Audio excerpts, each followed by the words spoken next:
Now, a group of American and South Korean experts exchanged views on policies devised by the Trump administration today in downtown Seoul.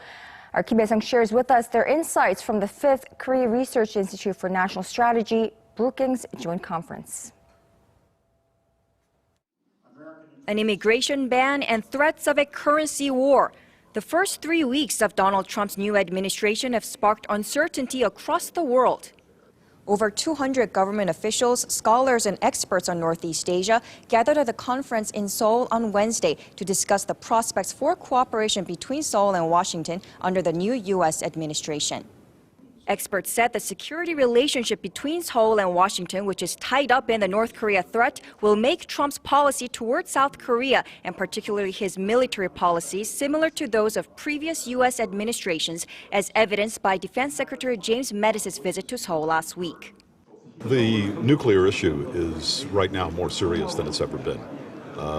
They've conducted 5 nuclear weapons tests, each one increasingly successful.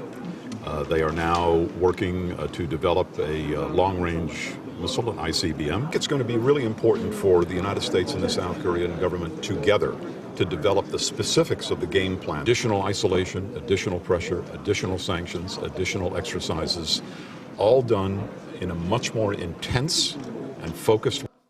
More sanctions, encouraging defection, even a possible preemptive strike on the regime. Various ways to deter North Korea's nuclear ambitions were laid on the table.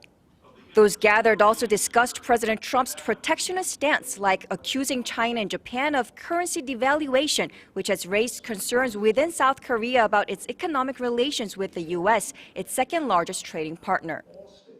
America First has an implication of economic nationalism. I think one thing that is notable is that despite his criticisms of Korea during the campaign, he has not mentioned them since he's become president.